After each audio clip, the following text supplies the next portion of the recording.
ಪ್ರಭು ಯೇಸುವಿನಲ್ಲಿ ಅನುಗ್ರಹಿತರಾದ ಪ್ರಿಯರೇ, ಬಹಳ ಸಂತೋಷ ಇಂದು ದೇವರ ವಾಕ್ಯ ಕೇಳಿ ಪ್ರಾರ್ಥಿಸಲು ನಿಮ್ಮನ್ನು ನಿಮ್ಮ ಕುಟುಂಬದಲ್ಲಿ ಇರುವ ಪ್ರಿಯರನ್ನು ಸಂತೋಷದಿಂದ ಸ್ವಾಗತಿಸುತ್ತೇನೆ. ಪ್ರಾರ್ಥನೆಯೊಂದಿಗೆ ಇರುವ ಪ್ರತಿನಿತ್ಯವೂ ಹೀಗೆ ಡೈಲಿ ಬ್ಲೆಸ್ಸಿಂಗ್ ಎಂಬ ವಚನ ಶುಶ್ರೂಷೆಯಲ್ಲಿ ದೇವರ ವಾಕ್ಯವನ್ನು ನಿಮಗೆ ತಲುಪಿಸಲು ಸಾಧ್ಯವಾಗುತ್ತಿರುವುದಕ್ಕಾಗಿ ದೇವರಿಗೆ ಕೃತಜ್ಞತೆಯನ್ನು ಸಲ್ಲಿಸೋಣ. ಪ್ರತಿನಿತ್ಯ ಆಲಿಸುವ ದೇವರ ವಾಕ್ಯ ನಿಮ್ಮೆಲ್ಲರಿಗೆ ಅನುಗ್ರಹವಾಗಲಿ.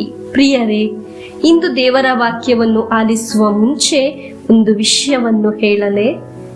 ನನಗೆ ಭಾಗ್ಯವಿಲ್ಲ, ನನಗೆ ಒಳ್ಳೆಯ ಜೀವನವಿಲ್ಲ, ನಾನೊಬ್ಬಳು ಶಾಪಗ್ರಸ್ತಳು ಎಂದು ಎಲ್ಲ ಹೇಳಿ ಮೂಲೆಯಲ್ಲಿ ನಿಲ್ಲುವವರು ಯಾರು ಇದುವರೆಗೂ ಜೀವನದಲ್ಲಿ ವಿಜಯ ಹೊಂದಿಲ್ಲ. ಯಾರಾದರೂ ನಿಮ್ಮ ಹತ್ತಿರ ಬಂದು ನಿನಗೆ ಒಳ್ಳೆಯದಾಗಲ್ಲ, ನಿನಗೆ ಭಾಗ್ಯವಿಲ್ಲ ಎಂದು ಎಲ್ಲ ನಿಮ್ಮ ಬಳಿ ಹೇಳಿದ್ದಾರಾ? ದೇವರಲ್ಲಿ ಆಶ್ರಯಿಸು ಮಗುವೆ, ದೇವರ ವಾಕ್ಯದಲ್ಲಿ ಆಶ್ರಯಿಸು. ವಿಶ್ವಾಸದಲ್ಲಿ ದೇವರ ವಾಕ್ಯವನ್ನು ಸ್ವೀಕರಿಸಿ ಪ್ರಾರ್ಥಿಸು.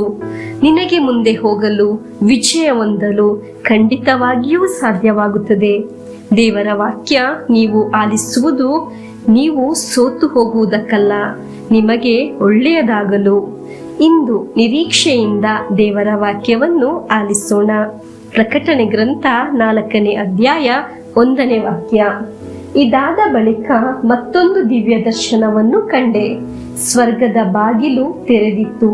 ಮೊದಲು ನನ್ನೊಡನೆ ಮಾತನಾಡಿದ ತುತ್ತೂರಿಯಂಥ ನಾದವು ನನಗೆ ಕೇಳಿಸಿತು.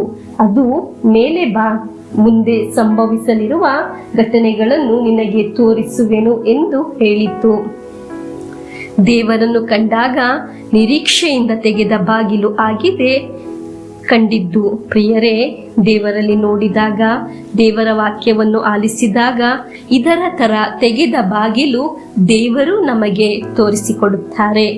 ಇದರ ತರ ತೆಗೆದ ಬಾಗಿಲು ನಮ್ಮ ಜೀವನದಲ್ಲಿ ಇದೆ. ಪರಿಹಾಸ್ಯ ಮಾಡುವವರು, ಚಾಡಿ ಹೇಳುವವರು, ತಪ್ಪು ಹೊರಿಸುವವರು, ಹೊಟ್ಟೆ ಕಿಚ್ಚು ಪಡುವವರು ಅವರನ್ನು ನೋಡಿದರೆ ಮುಚ್ಚಿದ ಬಾಗಿಲೇ ನಮ್ಮ ಜೀವನದಲ್ಲಿ ಕಾಣುವುದು. ಆದರೆ ಸ್ವರ್ಗವನ್ನು ನೋಡಿದರೆ, ದೇವರನ್ನು ನೋಡಿದರೆ ಮುಚ್ಚಿದ ಬಾಗಿಲು ಅಲ್ಲ ನಮಗೆ ಕಾಣುವುದು, ನಿರೀಕ್ಷೆಯ ತೆಗೆದ ಬಾಗಿಲು ಕಾಣುತ್ತದೆ. ಪ್ರಿಯರೇ, ಪ್ರಾರ್ಥಿಸೋಣ. ನಮ್ಮ ಮುಂದೆ ಒಂದು ತೆಗೆದ ಬಾಗಿಲು ತೋರಿಸಿರಿ ಸ್ವಾಮಿ. ಹಲವು ಬಾಗಿಲು ಮುಚ್ಚಿದೆ. ಗುರಿ ತಲುಪಲು, ಎತ್ತರಕ್ಕೆ ಮುಟ್ಟಲು, ಮನೆ ಕಟ್ಟಲು, ಸಾಲ ತೀರಿಸಲು ನನ್ನ ದೇವರು ನನ್ನ ಮುಂದೆ ಒಂದು ಬಾಗಿಲು ತೆಗೆದು ಇಡುತ್ತಾರೆ ಎಂದು ವಿಶ್ವಾಸಿಸಿ ಪ್ರಾರ್ಥಿಸುತ್ತೇನೆ. ನಮಗೆ ಪ್ರಾರ್ಥಿಸೋಣ. ಯೋವಾನನ ಮುಂದೆ ತೆಗೆದ ಹಾಗೆ ಒಂದು ಬಾಗಿಲು ಯೇಸುವೆ ಇಂದು ನನ್ನ ಮುಂದೆ ತೆಗೆದುಕೊಡಿರಿ. ಹಾಲೆಲೂಯ. ದೇವರ ವಾಕ್ಯ ಇಂದು ನಾವು ಕೇಳಿಸಿದ್ದು ಆ ಬಾಗಿಲು ನಮ್ಮ ಮುಂದೆ ತೆಗೆದುಕೊಡಲು ಎಂದು ವಿಶ್ವಾಸಿಸಿ ಪ್ರಾರ್ಥಿಸೋಣವೇ? ಹಾಲೆಲೂಯ. ಇಂದು ನಮ್ಮ ದೇವರ ವಾಕ್ಯದೊಂದಿಗೆ, ಅನುಗ್ರಹದೊಂದಿಗೆ, ಪ್ರಾರ್ಥನೆಯೊಂದಿಗೆ ಪ್ರಭುವಿನ ಆಶೀರ್ವಾದವನ್ನು ಸ್ವೀಕರಿಸೋಣ.